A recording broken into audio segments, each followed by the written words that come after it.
नमस्कार मित्रों, मैं शिव कुमार एक बार आपका फिर से स्वागत करता हूं एस कुमार ब्लॉग्स के अंदर।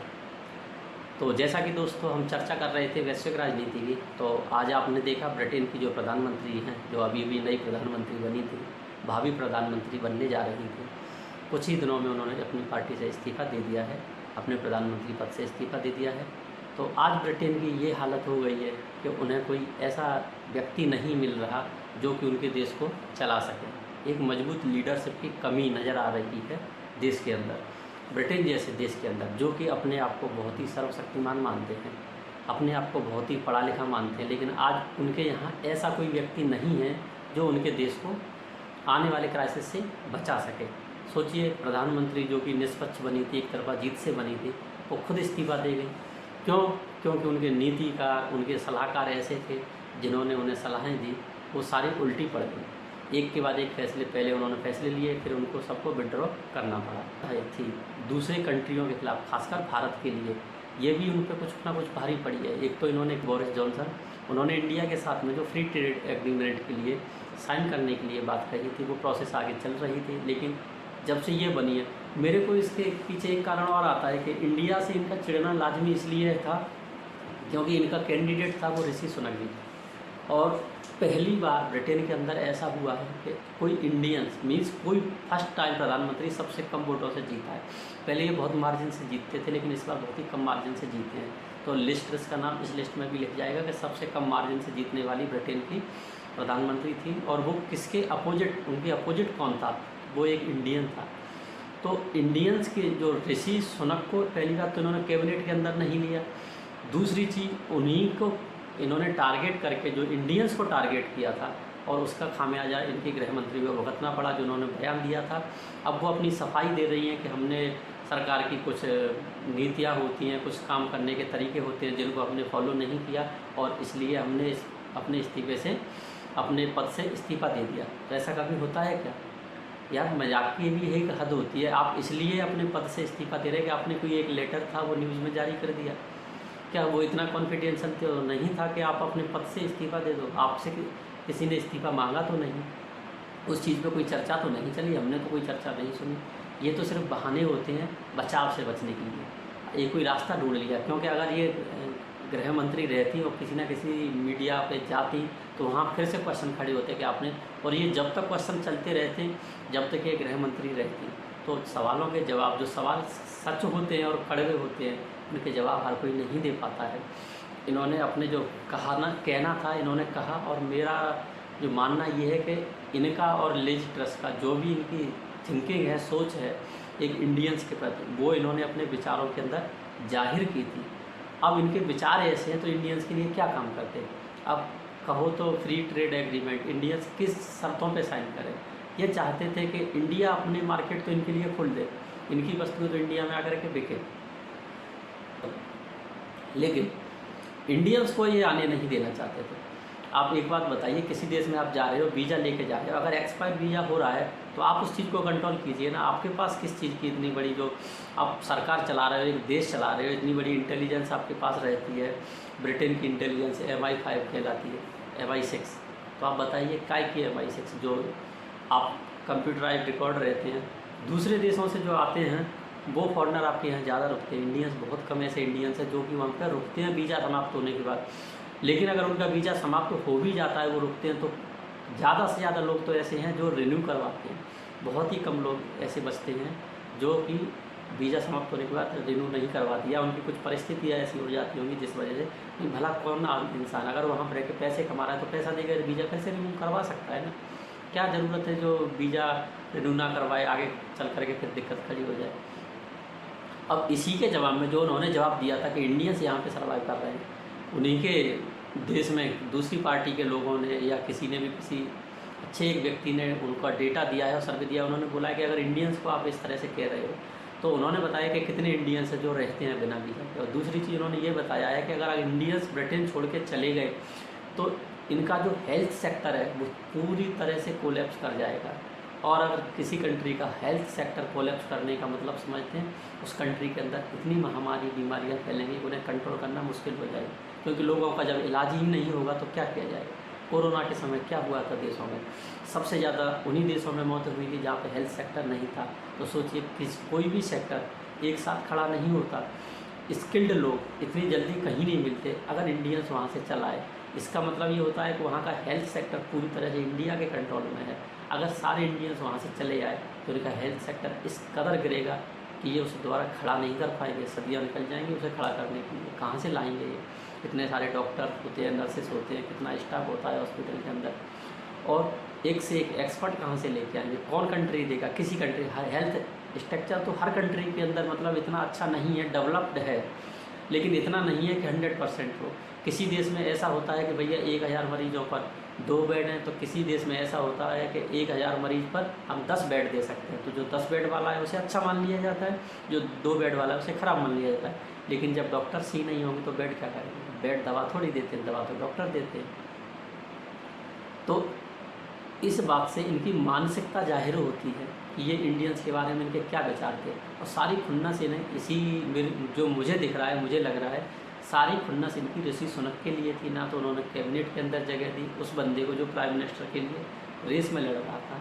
पहले वो कोरोना समय में फाइनेंस मिनिस्ट्री संभाल चुका है और कोरोना समय में भी सारे क्राइसिस से बाहर लेके आए उस व्यक्ति को उन्होंने अपना मंत्रिमंडल होता है उससे बाहर रखा। तो कुछ तो इनके मन में था ना।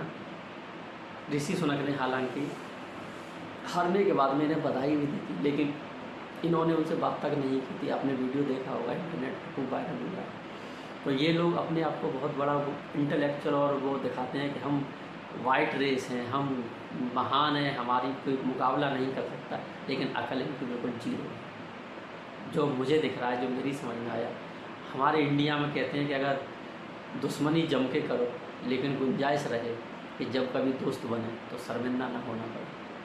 तो इन लोगों के अंदर ये चीज़ नहीं होती है। ये लोग सिर्फ मतलबी होते हैं और इन मतलबी लोगों से तो दूर रहा जाए वही अच्छा है। अच्छा है जो फ्री ट्रेड एग्रीमेंट होने जा रहा था वो नहीं हुआ है, होगा भविष्य में। कोई ना कोई दूसरा लीडर आएगा, उस चीज़ को अपने को बदलेगा, रवैया बदलोगे, सारी चीज़ें फिर से बदलती हैं। लेकिन ज़्यादातर इन लोगों की मानसिकता तो पता चली आज के दौर में, जिसे हम कहते हैं कि आधुनिकता का युग चल रहा है। ये कहते हैं कि हम किसी में भेदभाव नहीं करते। इनने चुनाव के अंदर भेदभाव किया, उसके बाद में इन्होंने पार्टी के अंदर भेदभाव किया। एक उस बंदे को बाहर रखा जो बोरिस जॉनसन जिसे अपनी पार्टी में अच्छे पद पर लेके आए थे, और बोरिस जॉनसन ने ही लिज ट्रस को सपोर्ट किया था। और सोचिए कि जिस बंदे को बोरिस जॉनसन अपनी पार्टी में अच्छे पद पर रख सकते हैं, इन्होंने उस बंदे को किसी पद पर ही नहीं रखा, अपनी कैबिनेट में ही शामिल नहीं किया। तो इनकी ये मानसिकता दर्शाती है। अगर ऋषि सुनक इनके खिलाफ शायद चुनाव ना लड़ते प्रधानमंत्री पद का तो ये ज़रूर रखती, क्योंकि फिर इन्हें उनसे कोई खुन्नस नहीं होती। लेकिन क्या होता है ना कि जो इंसान जीता लेकिन कम से जीता, ऐसी उम्मीद नहीं थी उन्हें। इसे ऐसा लग रहा था कि हम ब्रिटेन के और इंडियन के तो ज़्यादा से ज़्यादा हो सकता है कि हमारी सबसे बड़ी जीत हो, लेकिन उल्टा हुआ। बहुत ही कम अंतर से ये लोग जीते थे। तो उसकी खुन्नस इन्होंने कहीं ना कहीं इंडियंस पे निकाली, जो इनके बयानों में निकली। तो बयान जो शब्द होता है वो एक बार जबान से निकल जाता है। गोली से आदमी नहीं घायल होता इतना, लेकिन शब्द से आदमी ज़्यादा घायल होता है। गोली से आदमी एक बार घायल होता है, लेकिन शब्द से आदमी ज़िंदगी भर घायल रहता है। तो शब्दों का तो उचित प्रयोग करना चाहिए। जब भी बोलो सोच समझ के बोलो। और आप तो ऐसे मंच से बोल रहे हो जिस मंच को पूरी दुनिया सुन रही है, पूरी दुनिया देख रही है, लाइव प्रसारण चल रहा है। वहाँ पे खड़े होकर के आप ये दिखाना चाहते हो कि हम इतने हैं, हम इतने महान हो चुके हैं कि हम कुछ भी कह सकते हैं किसी के लिए भी। जो ये कल थे वही ये आज हैं, किसी की तुलना आप ये नहीं समझ रहे कि जो इंडिया इनने देखा था, इनके बाबा दादाओं ने देखा था, वो गुजर चुका है इंडिया। कल के इंडिया में और आज के इंडिया में ज़मीन आसमान का फ़र्क आ चुका है। इंडियंस पहले भी ऐसे थे, इंडियंस आज भी ऐसे हैं, लेकिन इंडिया बदल रहा है। अब इंडियंस और इंडिया का मतलब है कि हम अपनी संस्कृति को सजे हुए हैं, हम इंडियंस, लेकिन इंडिया बदल रहा है, हम आगे बढ़ रहे हैं, अपनी संस्कृति को सजेते हुए आगे बढ़ रहे हैं। हम पहले संस्कृति में जीते थे, लेकिन हम अपनी संस्कृति को भी झेल रहे हैं और हम टेक्नोलॉजी को भी ग्रहण कर रहे हैं। हम दोनों काम कर रहे हैं। तो इंडिया बदल रहा है, वास्तव में इंडिया बदल रहा है। हथियारों के सेक्टर में इंडिया बदल रहा है, हर सेक्टर में इंडिया बदल रहा है, तरक्की कर रहा है। तो ये तो इनकी सोच थी। जो इनकी सोच के बारे में क्या कहा जाए। अब सोच की बात निकली है तो जैसे कि यूक्रेन और रूस का युद्ध चल रहा है, इस युद्ध से अमेरिका ने ओपेक कंट्रियों पे दबाव डाला कि आप तेल के जो प्रोडक्शन है उसे कम ना करें, क्योंकि प्रोडक्शन कम होगा तो खपत तो कम नहीं होने वाली, और खपत कम नहीं होगी तो क्राइसिस आएगा, महंगा तेल बिकेगा क्योंकि ख़रीदने वाले बहुत होंगे और तेल की मात्रा होगी वो सीमित हो जाएगी। लेकिन कुछ दिन पहले, कुछ दिन नहीं कि 2-4 दिन ही कह सकते हैं, इसमें एक जो खबर निकली थी कि किसी ने छापा है कि यूरोप कंट्रीज़ है वो रसिया से न्यूक्लियर फ्यूल खरीद रहे हैं। अब आप सोचिए कि जो यूरोप है वो एक तरफ तो कहता है कि आप लोग कोई भी रूस के साथ संबंध ना रखें। पहले इन्होंने शुरुआत में जब इंडिया से मना किया तो सबसे ज़्यादा फ्यूल यही खरीद रहे थे, अब उस फ्यूल को बंद कर दिया तो अभी न्यूक्लियर फ्यूल खरीद रहे हैं। अब न्यूक्लियर फ्यूल की बात करो तो न्यूक्लियर फ्यूल उन्हीं कंट्रियों को दिया जाता है जो सबसे ज़्यादा किसी देश की ट्रस्टवर्दी होती हैं। मीन्स जो सामने वाली कंट्री उन पर पूरा भरोसा करती है कि आप हमारे खिलाफ कभी नहीं जा सकते हो, तब जा कर के न्यूक्लियर फ्यूल दिया जाता है। क्योंकि न्यूक्लियर रिएक्टर के अंदर यूज होता है और उस रिएक्टर से बिजली बनती है, उस बिजली से ही पूरा संचार माध्यम चलता है। इंडिया के अंदर जो बिजली बनती है उसमें हमारे यहाँ न्यूक्लियर कम है, न्यूक्लियर रिएक्टर हैं लेकिन कम है। अब कम तो इसलिए है कि वो CTBT पे साइन की बात करते हैं और इंडिया CTBT पे साइन नहीं कर रहा है। इंडिया कह रहा है कि आप हमें न्यूक्लियर कंट्री रिकॉग्नाइज तो कीजिए पहले। ये लोग हमें CTBT पे साइन करवाने तैयार है लेकिन न्यूक्लियर कंट्री रिकॉग्नाइज नहीं करते। ये आज भी ये मानते हैं कि इंडिया के पास परमाणु हथियार हैं लेकिन हमें वैलिड नहीं बोलते हैं अभी, क्योंकि रिकॉग्नाइज ही नहीं कर रहे हैं तो वैलिडिटी किस चीज़ की दे रहे हैं। लेकिन अगर ये हमें रिकॉग्नाइज नहीं कर रहे तो हमसे CTBT पर हस्ताक्षर क्यों करवा रहे हैं? तो हमारे ऊपर प्रतिबंध लगे हुए थे, क्योंकि जो न्यूक्लियर फ्यूल होता है उन्हीं कंट्रियों को दिया जाता है जो CTBT के सदस्य होते हैं। लेकिन अब क्या कर सकते हैं, हम लोग तो कोशिश कर रहे हैं कि थोरियम से भी अपना काम चल जाए। थोरियम बेस्ड रिएक्टर बना रहे हैं इंडिया के अंदर, थोरियम की तो भरमा है, ऐसी कोई बात नहीं। हालांकि जो यूरेनियम है वो राजस्थान में मिला भी है तो उसकी भी अब खुदाई चलेगी, उसके बाद उसका इनरिचमेंट होगा जो बहुत लंबा प्रोसेस होता है। लेकिन इंडिया का काम चलता रहेगा। आगे जो परिस्थिति हमारी, हम यहाँ तक पहुँचे तो वहाँ तक भी पहुँचेंगे। न्यूक्लियर अभी हमारे यहाँ पे बिजली जो बनती है वो तीन तरह से बनती है। एक तो कोयले से भी बनती है और पानी से भी बनती है। ये ज़्यादातर इंडिया अपने को सोलर प्रोजेक्ट को बढ़ावा दे रहा है, क्योंकि इंडिया है वो उसकी जो लोकेशन है भूमध्य रेखा के पास है और वहाँ पे सूरज 12 महीने चमकता है। सर्दी में थोड़ा सा, पहले सर्दियाँ बहुत पड़ती थी, चमक चली जाती थी, लेकिन दक्षिण भारत में तो अभी भी कोई दिक्कत नहीं है, वहाँ तो सूरज चमकता ही चमकता है। उत्तर भारत में थोड़ा फॉग वाग हो जाता है, इस वजह से दिक्कत हो जाती है। तो इंडिया तो सारे अपने जो संसाधन हैं उनका उपयोग करने की कोशिश कर रहा है। पवन चक्की भी लगा रखा है जिससे पवन ऊर्जा भी मिलती है इंडिया को, और सोलर को भी बढ़ावा दे रहा है। जैसा कि जहाँ हम रहते हैं हम ये देख रहे हैं कि हमारे आसपास भी काफ़ी घरों में सोलर लगा हुआ है, लोग जागरूक हो रहे हैं सोलर की तरफ और बहुत जागरूक हो रहे हैं। तो इंडिया तो अपनी भरपाई किसी न किसी तरह से कर लेगा। ये लोग अभी भी इंडियंस को नहीं समझते। ये अगर इंडिया को फ्यूल नहीं देंगे तो इन्हें लगता है कि इंडिया ख़त्म हो जाएगा, इंडिया फिर भी चलेगा, इंडिया को कोई फ़र्क नहीं पड़ेगा ये कुछ दें या नहीं। सिर्फ इतना हो जाएगा कि उसकी चाल है वो थोड़ी धीमी हो जाएगी। लेकिन अगर किसी की चाल धीमी होती है तो उसे दोबारा से साहस भरने का मौका भी मिलता है, और जब वो फिर से दौड़ना शुरू करेगा तो उससे और ज़्यादा रफ्तार से दौड़ेगा। तो इंडिया का तो ये चलता रहेगा, इंडिया को कोई फ़र्क नहीं पड़ने वाला, चाहे दुनिया में कोई ऐसी भी महामारी आ जाए, कैसा भी क्राइसिस आ जाए, ना इंडिया पे फ़र्क पड़ेगा ना ही इंडियंस पर फ़र्क पड़ेगा, लेकिन विश्व का जरूर फ़र्क पड़ेगा। आप देखिए कि हंगर इंडेक्स में इंडिया को 107वीं रैंक दी गई, लेकिन अगले दिन UN ही रिपोर्ट छाप रहा है और कह रहा है कि इंडिया ने बहुत अच्छा काम किया है। इंडिया करीब 10 से 12 करोड़ लोगों को गरीबी रेखा से ऊपर लेके आया है। अब समझ में ये नहीं आता कि किसकी मान है, UN की मान है या हंगर इंडेक्स की रिपोर्ट की मान है। तो सबसे बड़ी बात तो यह है कि 75 साल से जो भी इंडिया ने किया है, कभी इंडिया को किसी ने श्रेय नहीं दिया किसी भी चीज़ का। इंडिया पहले कहता था आतंकवाद होता है, तब इन्होंने नहीं माना, लेकिन जब इनके ऊपर हमले हुए तब जाके इनके समझ में आया कि आतंकवाद क्या होता है, और फिर इन्होंने चिल्लाना शुरू कर दिया नहीं आतंकवाद होता है। तो ये तो इनकी मानसिकता है। हमारे जयशंकर साहब ने बिल्कुल सही कहा था कि अमेरिका जो अपने आप को लोकतंत्र देश बताता है, लेकिन हमेशा पाकिस्तान को हथियार दिया, और पाकिस्तान में तो लोकतंत्र जैसी कोई चीज़ ही नहीं है।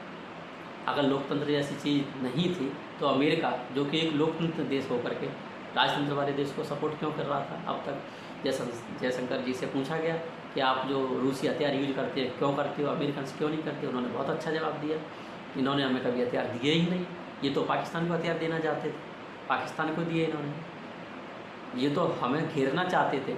लेकिन जो बात हकीकत है वो कल भी हकीकत रहेगी, आज भी हकीकत रहेगी। दुनिया में सिर्फ एक ही देश ऐसा है जो इन सब की बादशाहत को ख़त्म कर सकता है और वो केवल इंडिया है।